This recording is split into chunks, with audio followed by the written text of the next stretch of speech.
अपन ने लास्ट कुछ पीरियड्स पहले रूट एंड शूट की बात किए थे। हमारा टॉपिक रूट हो चुका, टाइप्स ऑफ रूट हो चुके, मॉडिफिकेशन ऑफ रूट हो चुका। Next topic that is stem. Stem का अपने को टाइप्स देखना है, उसके बाद में स्टेम का मॉडिफिकेशन देखना है। ठीक, ये हम लोग कल पावर पॉइंट में देखेंगे, क्योंकि यहां पे हमारे लिए एग्जांपल्स बहुत इंपॉर्टेंट है। जैसा हमने रूट के लिए पढ़े वैसे ही हमको स्टेम के लिए पढ़ना है। बेस्ट एग्जांपल के साथ में हम लोग इसको कल पावर पॉइंट में देखेंगे। क्लियर? नाउ अब जो नेक्स्ट शूट का पार्ट है, that part is an leaf. अभी अपने को लीफ और लीफ का मॉडिफिकेशन ये भी देखना है। ठीक, पूरे चैप्टर में जो अपन ने कंक्लूड किए थे मॉर्फोलॉजी ऑफ फ्लावरिंग प्लांट्स, तो हमको सिर्फ मॉर्फोलॉजी देखना है। मतलब हमको सिर्फ किसके बारे में पढ़ना है? रूट, स्टेम एंड लीफ के बारे में। फ्लावर के बारे में ऑलरेडी आपके सिलेबस में एक पूरा चैप्टर है, that is sexual reproduction in angiosperm. तो जहां पे हम लोग पूरे फ्लावर्स के बारे में डिटेल देखेंगे। हमको इस चैप्टर में रूट के टाइप्स और रूट का मॉडिफिकेशन, इस चैप्टर में दूसरा चीज जो हम पढ़ेंगे stem, type of stem and modification of stem. मतलब स्टेम का हमको टाइप एंड मॉडिफिकेशन भी देखना है, जो हम पावर पॉइंट में देखेंगे कल। नेक्स्ट जो है दैट इज लीफ। हमको लीफ का भी पूरा स्ट्रक्चर देखना है, टाइप ऑफ लीफ देखना है एंड मॉडिफिकेशन ऑफ लीफ भी देखना है। और लीफ के बारे में हमको यहां पे बहुत सारे कंसेप्ट पढ़ने होंगे। दूसरा, आप लोगों को मैं होमवर्क दूंगा, एक अपन बाद में चार्ट बनाएंगे, टाइप्स ऑफ लीफ को हम चार्ट में माउंट भी करेंगे। ये मैं प्रैक्टिकली आपको ऑनलाइन जरूर बताऊंगा सबको। ठीक है, अब यहां पे लीफ के पार्ट्स। तो लीफ में क्या क्या पार्ट्स है? लीफ में ये वाला जो हिस्सा है, this part is called as leaf base. ये पूरा लीफ है, क्या बोलेंगे उसको? Leaf base. उसके बाद में ये जो एक्सटेंशन दिख रहा है, this extension is called as stalk. आएंगे उसके टॉपिक पे आएंगे हम।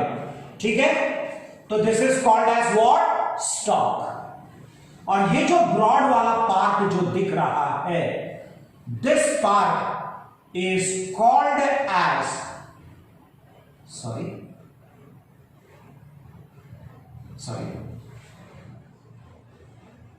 Called as lamina. ठीक, कंप्लीट लीफ में 3 बेसिक पार्ट्स है। सबसे पहले क्या आएगा? Leaf base.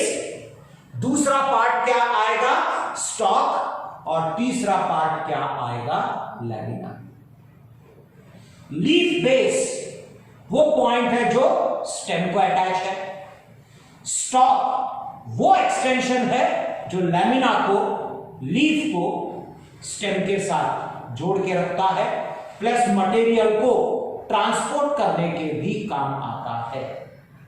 लैमिना जो एक्सपांडेड पार्ट है, that is called as lamina. और एक्सपांशन से फायदा देखो क्या होता है। इस लैमिना में माइन्यूट पोर्स है, लोअर क्लासेस में पढ़े थे आपने। लैमिना में जो माइन्यूट पोर्स है, that is called as stomata. But actually जब हम स्टोमेटा पढ़ेंगे तो that is not a minute pore, वो एक्चुअली स्पेस गैप होती है, वो आएगा स्टोमेटा जब पढ़ेंगे तो ये जो माइन्यूट पैसेजेस, माइन्यूट पोर्स जो है that is called as stomata. अब सिंपल सी बात है, एक लैमिना जितना ज्यादा ब्रॉड रहेगा उतने ज्यादा स्टोमेटा रहेंगे, जितने ज्यादा स्टोमेटा उतना ज्यादा कार्बन डाइऑक्साइड अंदर जाएगा, जितना ज्यादा कार्बन डाइऑक्साइड अंदर जाएगा उतना ज्यादा रेट ऑफ फोटोसिंथेसिस रहेगा। मींस ब्रॉड लैमिना से फायदा ये होता है, it gets more place for stomata so that rate of photosynthesis will be more. Clear? तो यहां पे लीफ में 3 बेसिक पार्ट्स, सबसे पहले लीफ बेस, बाद में एक्सटेंशन स्टॉक, बाद में ब्रॉड पार्ट लैमिना। कुछ लीफ में, सभी में नहीं, कुछ लीफ में यहां पे स्केल लाइक स्ट्रक्चर्स भी मिलेंगे, सभी में रहना जरूरी नहीं है। और ये जो स्केल लाइक स्ट्रक्चर्स है, these scale like structures are called as stipules. क्या बोलेंगे? स्टिप्यूल्स। अब आते हैं, पहले एक एक पार्ट को डिफाइन करेंगे। सबसे पहले यहां पे स्टॉक। अब स्टॉक क्या है? स्टॉक वो एक्सटेंशन है जो एक लीफ को स्टेम के साथ कनेक्ट करके रखा है। जरूरी नहीं है, कुछ ऐसे प्लांट्स है जहां पे लीफ का लैमिना डायरेक्टली स्टेम को अटैच है। क्लियर? लीफ का लैमिना कहां पे डायरेक्टली अटैच है? स्टेम को। क्लियर? तो यही स्टॉक प्लांट्स में इज कॉल्ड एज पेडिसिल। क्या बोलेंगे? It is called as pedicel. अभी स्टॉक का नाम दिया ने मैंने लीफ के। क्लियर? अब नाउ तो यहां पे लीफ और स्टेम के बीच में एक्सटेंशन जो है that is called as stalk. Stalk का नाम क्या है? पेडिसिल। क्लियर? अब ये पेडिसिल हो भी सकता है, नहीं भी हो सकता है, टाइप्स में आता है। अब कुछ ऐसे प्लांट्स है जिसमें लीफ डायरेक्टली अटैच रहेगा, लीफ डायरेक्टली अटैच है लाइक दिस। मतलब लीफ स्टेम को कैसा अटैच है? डायरेक्टली। बट यहां पे लीफ ये कंसेप्ट नहीं है। Organ, one organ is connected to another organ either with the help of stalk or directly connected है, मतलब यहां पे क्या एब्सेंट है? स्टॉक या तो पेडिसिल। तो in that case the leaf is called as sessile. क्या बोलेंगे? सेसाइल। तो सेसाइल वर्ड तब आएगा जब एक ऑर्गन दूसरे ऑर्गन को कैसे कनेक्टेड है? डायरेक्टली कनेक्टेड है, without stock. So one organ connected with another organ directly without stock. मतलब यहां पे लीफ स्टेम को कैसे कनेक्टेड है? Without stock. विदाउट स्टॉक रहेगा तो सेसाइल। और यहां पे इस वाले केस में द लीफ, ठीक, the leaf is connected to stem with the help of stalk. Then such type of organ is called as pedicellate. क्या बोलेंगे? Pedicellate. Clear? So one organ, leaf, connected directly sessile without stalk. One organ connected indirectly with the stalk. Leaf connected with the stem with the help of stalk. Pedicellate. Clear? Now, particularly this stalk is called as petiole. क्या नाम है? Petiole. मतलब ये जो pedicel जो है, ये जो स्टॉक है, ये डिफरेंट टाइप्स के होते हैं। And this pedicel in leaf means stalk और pedicel in leaf is called as petiole. In that case, the leaf is called as petiolate. क्या नाम है? Leaf is called as petiolate. Agree? अब ये तो हो गया किसके बारे में? स्टॉक के बारे में। स्टॉक के टाइप्स क्लियर हो गए? गुड। अब आते किस पे? लैमिना पे। अब लैमिना में भी अलग अलग पार्ट्स है। लैमिना में भी अलग अलग पार्ट्स है। अब लैमिना में ये जो पोर्शन है, broad portion, this broad portion is called as base. This portion tip is called as apex. क्या बोलते हैं? एपेक्स। और ये बहुत इंपॉर्टेंट है लीफ के स्ट्रक्चर के लिए, दैट इज मार्जिन। ठीक? मतलब जो हम टाइप्स ऑफ लीव्स पढ़ेंगे, वो टाइप में हमको लीफ का, लैमिना का बेस के अनुसार भी पढ़ना है, एपेक्स के अनुसार भी पढ़ना है, मार्जिन के अनुसार भी पढ़ना है।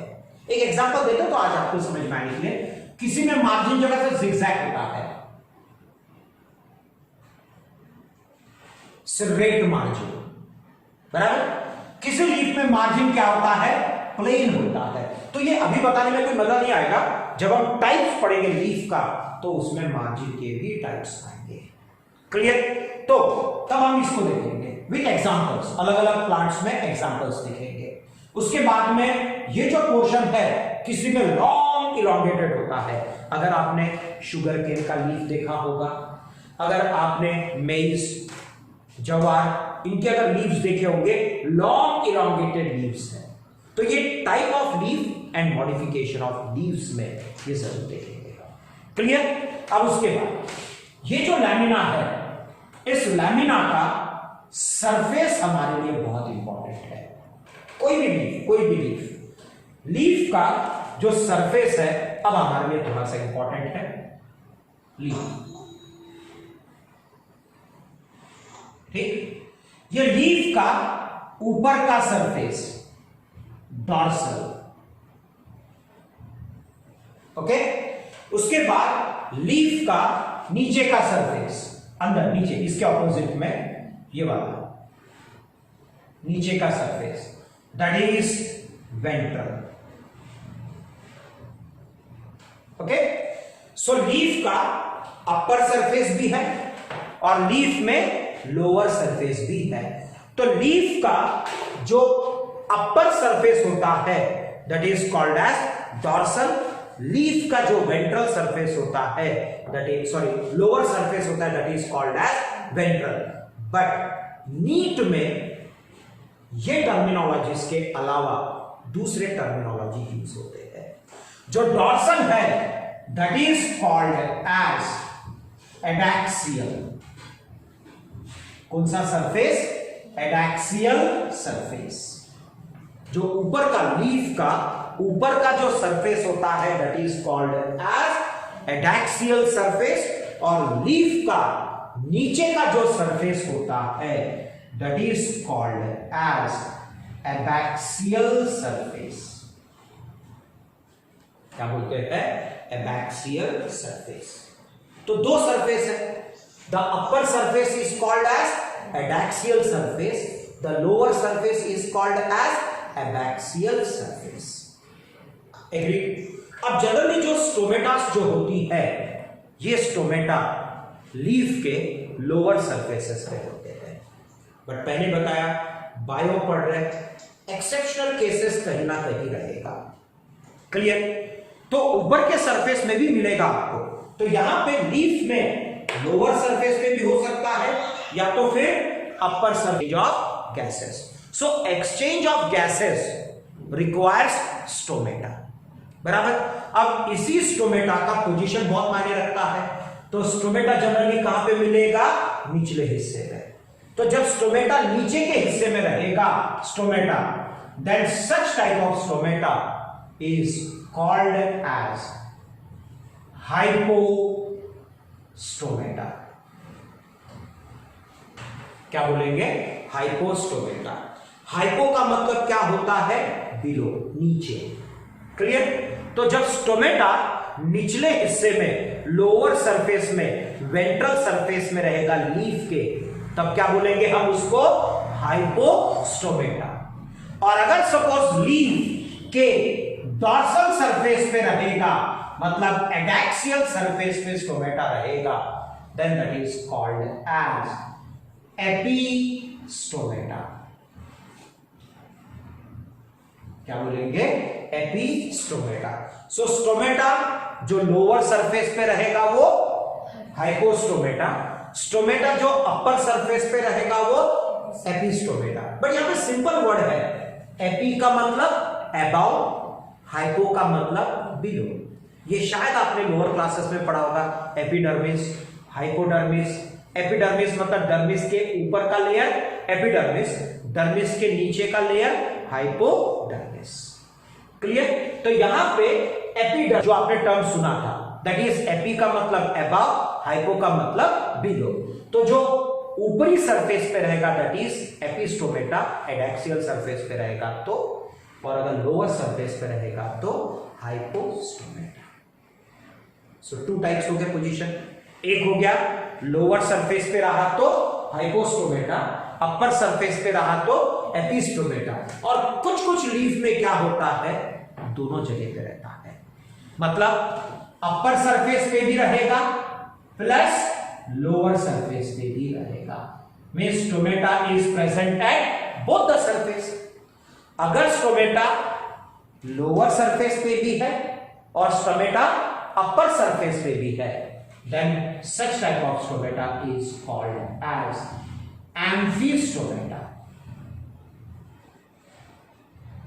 क्या बोलेंगे? Amphistomata. Amphi, amphi, amphi. Amphi का मतलब ड्यूअल। एम्फीबियंस याद है? आपने एम्फीबियंस पढ़े थे, फ्रॉग से related, which can live in water as well as on land, जिसका ड्यूअल लाइफ होता है, जिसमें ड्यूअल होती है, वहां पे एक वर्ड आता है कौन सा? एम्फी। तो तीनों कंडीशन हो सकती है। अगर सपोज लोअर सरफेस पे रहा तो हाइपोस्टोमेटा, अपर सरफेस पे रहा तो एपिस्टोमेटा, और दोनों पोजीशन पे रहा तो एम्फीस्टोमेटा। Clear concept? ठीक है। सो तीन टाइप ऑफ स्टोमेटा हो गया। देखो जरूरी नहीं है, क्लियर, कोई भी कंडीशन हो सकती है। निचले हिस्से में है तो हाइपोस्टोमेटा, ऊपरी हिस्से में है तो एपिस्टोमेटा, दोनों हिस्से में है तो एम्फीस्टोमेटा। इसके एग्जांपल्स हम कैटेगराइज करेंगे पावर पॉइंट पे जरूर। एग्री? क्लियर हो गया ये वाला भी। अब ये तो हो गया लीफ के स्टोमेटा की position and accordingly rate of photosynthesis define होगा। रेट ऑफ फोटोसिंथेसिस ज्यादा, rate of photosynthesis come, rate of photosynthesis दोनों से भी ज्यादा, रेट ऑफ फोटोसिंथेसिस सबसे ज्यादा, रेट ऑफ फोटोसिंथेसिस थोड़ा कम, रेट ऑफ फोटोसिंथेसिस सबसे कम। कारण अगर दोनों जगह पे स्टोमेटा है तो दोनों जगह से क्या जाएगा अंदर? कार्बन डाइऑक्साइड ज्यादा। यहां पे रहेगा सिर्फ निचले हिस्से में कम, सिर्फ ऊपरी हिस्से में रहेगा तो तब भी कम रहेगा, बट सबसे ज्यादा कंडीशन कम रहेगी एम्फीस्टोमेटा। सो रेट ऑफ फोटोसिंथेसिस सबसे ज्यादा कहां पे रहेगा? एम्फीस्टोमेटा में, कंपैरेटिवली कौन सा? एपी एंड हाइपोस्टोमेटा में। तो एपिस्टोमेटा और हाइपोस्टोमेटा में ऑलमोस्ट क्या रहेगा? सेम ही रहेगा। रेट ऑफ फोटोसिंथेसिस क्या रहेगा? ऑलमोस्ट सेम ही रहेगा, लेकिन सबसे ज्यादा आपको किस में मिलेगा? एम्फीस्टोमेटा। कम कम सबसे ज्यादा। तो जब हम फोटोसिंथेसिस चैप्टर आएगा तब हम इसको भी कैटेगराइज करेंगे। अभी सिर्फ हमको लीफ लैमिना का स्ट्रक्चर देखना है करके हमने ये सिर्फ टाइप ऑफ स्टोमेटा लिया है। अब लैमिना में दूसरा इंपॉर्टेंट चीज, अब लैमिना में बीच में सेंटर में एक स्ट्रक्चर होता है and this structure is called as midrib. क्या बोलते हैं? मिडरिब। ठीक, ये मिडरिब क्या करेगा? पूरे लैमिना को क्या करेगा? स्ट्रेच करेगा, स्ट्रेचिंग देगा। क्लियर? और इसी मिडरिब से लेटरल ब्रांचेस निकलते हैं जो पूरे लैमिना को सपोर्ट देगा। ठीक, लाइक दिस। और इसके और मल्टीपल ब्रांचेस रहेंगे। तो मिडरिब से जो लेटरल ब्रांचेस निकलते हैं, these lateral branches are called as veins. क्या बोलते हैं? वेन्स। फिर उसी वेन में से और छोटे छोटे ब्रांचेस निकलते, that is called as veinlets. क्या बोलते हैं? वेनलेट्स। और इस लीफ के ऊपर में इन सभी वेन्स के अरेंजमेंट को नाम दिया गया है विनेशन। क्या नाम है? विनेशन। मतलब जो हम लीफ के टाइप्स पढ़ेंगे वो ज्यादा से ज्यादा किसके बेसिस पे रहेगा? लैमिना के बेसिस पे रहेगा। मार्जिन के बेसिस पे टाइप रहेगा, विनेशन के बेसिस पे टाइप रहेगा, स्टोमेटा के बेसिस पे टाइप रहेगा।